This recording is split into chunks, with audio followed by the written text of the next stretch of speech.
Hey, it's Matthew Decker, Leverage Wealth Management and Cash Value Life Insurance Reviews.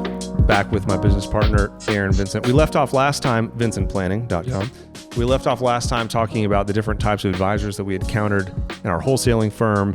And we both kind of left with this general feeling that we could do things better. And so I want to talk about why we thought we could do things better. And I took some notes. I have three. I haven't shared this with Aaron, so you're going to get Aaron's unfiltered. Here we go. Yeah, here we go. Let me apologize in advance. I wrote down three things as to why I thought we could do this better than just about everybody else that we worked with at the time. And so, number one, I have practical reasons. So there are some practical reasons I thought we could do it better. Ethical reasons. And then my third one is purpose and calling. So on the practical front, we already talked a little bit about the education piece and how, practically speaking, we were the ones educating all of these independent financial advisors. Yeah. And it was up to them whether they were going to take on some of that training or if they were they going to show up to the meetings, were they going to show up to the webinars? But practically speaking, since we were the ones doing the training, yeah. That was it. That's it. I mean, that reason number one, we were the trainers. We were the ones telling people how to do this and how to do it right. And so we know how to do it because we had to train people on how to do it. There were so many one-man offices. A work for a one-man office, a work-intensive idea is a bad idea. It's a bad idea. In a vacuum. Yeah. In an echo chamber of yourself. If the idea requires work or more work than normal for a one-man office, that's a bad idea. Doesn't matter if it's a great idea. Right. It's a bad idea. Yeah, can't work. And practically speaking, that's why it's under practical. There's two of us and we have a staff. Yep. And so work-intensive ideas don't scare us. And we sometimes embrace those. Yeah. If it's the right idea and the right solution. A one-man office, same old, right? There's not going to be any change. It's going to be the cookie cutter show. Everybody's going to get the same thing.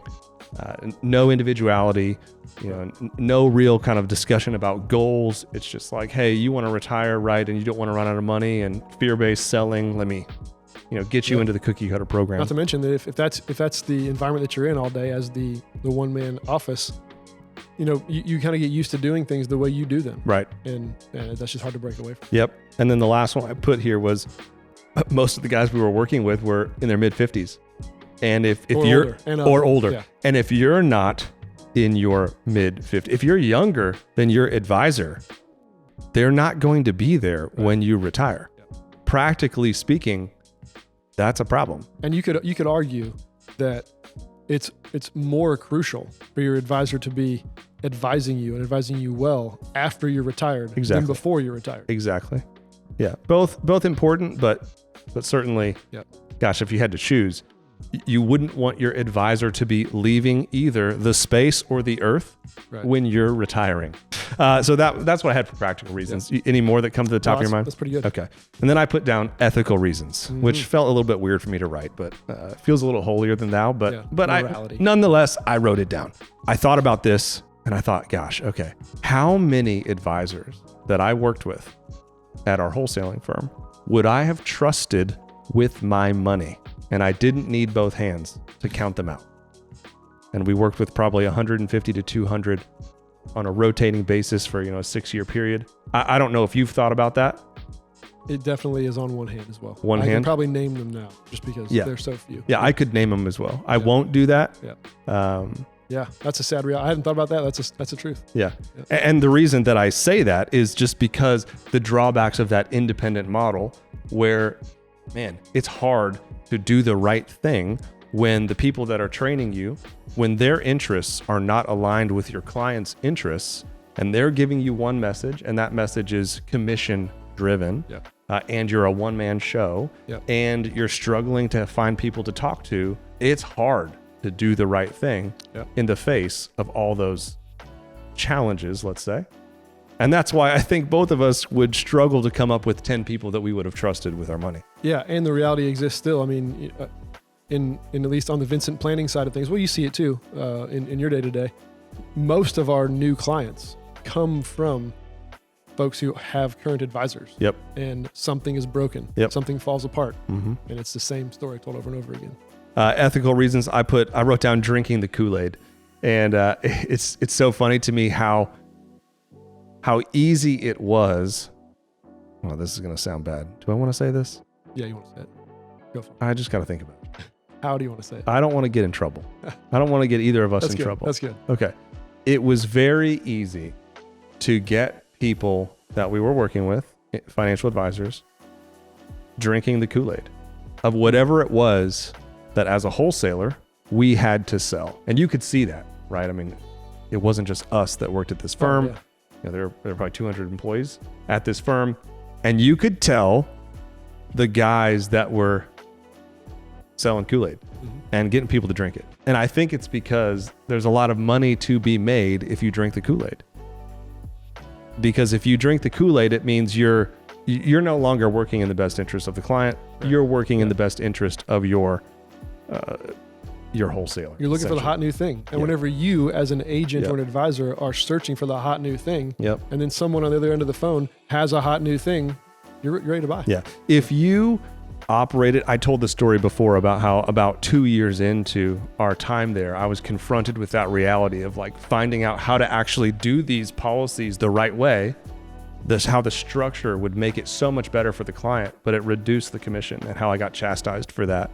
And the reality is, if I hadn't learned that lesson, it would have been easy to just take me at my word, because what I was telling people, the way I was trained at that wholesaling firm, made people a lot of money. And so to undo that now means you have to take a pay cut. Yep. And so from an ethical standpoint, it's just like we don't have that as a barrier. We don't have to take a step backwards, because we can start from scratch, and we can start from scratch doing it the right way. That's right. But if you've already been doing it, you have to look yourself in the mirror and say, I messed up. Yeah. And I listened to some people I shouldn't listen to. And my clients now have policies that could have been done a whole heck of a lot better. And I benefited from that. Mm-hmm. That's a tough reality. That's a tough mirror to look into. Yes, sir. And it's a much tougher pill to swallow if you've been in this industry for 30 or 40 years and that's how long you've been doing it. That's a tough ethical wall to climb over. Yep. Takes a strong personality to do that. And we saw some. I mean, the 5 to 10 that I could count that I would trust with my money, those were guys and gals that noticed some of the same things and said, well, hold on a second. I think we can do this better. But there weren't very many of them. That's what I have for ethical. Anything else you got there? Well, I think the only thing I would add, and you kind of already said this, but is just the you can also tell, and this may be ethics and it may be just the world we live in, but you can tell those who are doing it just for the paycheck. Well, let's pause there, because that's what I have under purpose and calling. Okay. Yeah. So my third reason was purpose and calling. And I'll just read what I wrote if I can read my writing. And for those of you who watch the YouTube videos, you know that can be a challenge. So let me just do my best here. I wrote, the minority of advisors we worked with that could be trusted, so the ones that we called out that could be trusted, weren't working for a paycheck. That's basically almost word for word. You haven't read my notes. I wrote, the minority of advisors we worked with that could be trusted weren't working for a paycheck. Yep. They really were working to help people. That sounds so cliche. And I remember actually when I started in this industry, 23 years old, 22 years old, the guys that I looked up to, they would say things like, you got to do this to help people. And I thought they were just tongue in cheek saying that. I didn't believe them.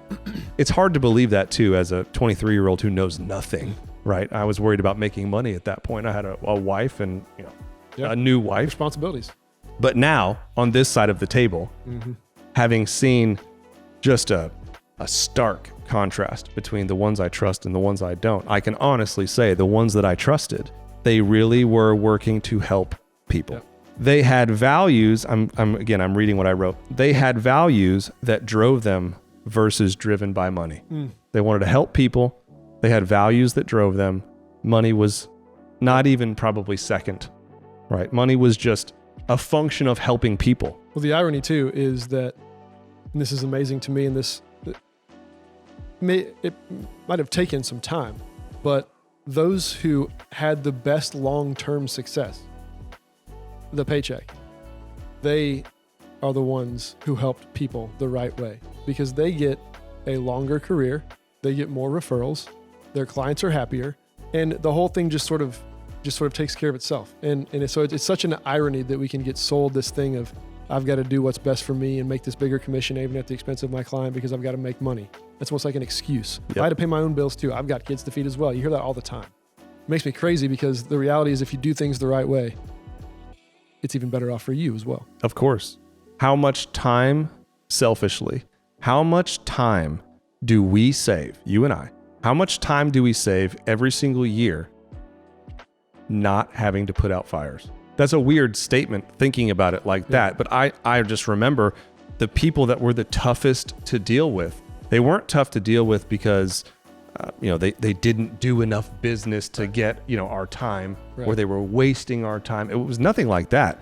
There were people we worked with that were making tons of money, helping, I'll do that one in air quotes, helping lots of people. And they might have spent half of their time unraveling sins of the past. That's right. Let's just say. They're always distressed ones, the ones who didn't sleep last night, the ones who are always sick, the ones who are fill in the blank. Tax liens. Oh, yeah. I mean, all kinds, because, they just get into trouble. Yep. And man, doing the right thing is way more than just like feeling good about yourself. It's way more than, a values driven thing, although it's probably that the most. But just selfishly, if you're someone who doesn't really care about ethics, you don't care about doing the right thing, even just on a selfish level, your life is actually easier long term if you would just do the right thing. Yep. Even if you're doing it for the wrong reasons. If you just do the right thing, your life's actually easier. Yeah. Because you don't have the problems to deal with. The irony. Those are the three kind of legs of the stool: practical reasons, talked about those, the ethical reasons, and then just the purpose and the calling. And so I think we were both kind of feeling some of those things, and we ended up leaving this organization, but at different times. So I went my own way, started my own business. Then you went your own way, started your own business. We did that for a couple of years, but then we kind of decided, hey, let's make this thing official and let's team up together. These two services that we're offering actually go really well together. Yep. And what we came away with from kind of those conversations and just our experience, we put our values on paper. And I think that this is probably the thing that makes us different on a personal level. Like, we have a company values statement. Right. Which is not just make revenue, make Correct. profit. Yeah. In fact, we get together every single week. If you're a business owner, actually, this is just a freebie. If you're a business owner and you care about kind of getting on the same page with your team and advancing whatever your cause is, we follow this thing called Traction. And one of the core pieces of this Traction model is core values. And so we had to come up with core values. And it really drives everything that we do. And every week we have a meeting with everybody, all the leadership team here. We don't even have revenue on our metrics. Right. So every single week we have a scorecard that we look at that are all the things we care about on a scorecard for the last week. And we go over it as a leadership team. And revenue's not on that scorecard. Which Why? I just think is so awesome. Why? Because we know if we do those things and do them well, the revenue will be there. Exactly. But to focus on the revenue is the wrong focus. So what we came out of this kind of Traction model with was 3 words, and that's where we will stop this time, and we'll pick it up next time, kind of explaining those 3 words. But the 3 words that we kind of came up with as our core values, our guiding principles, are innovate, solve, and empower. And we'll pick it up next time with Innovate, Solve, Empower.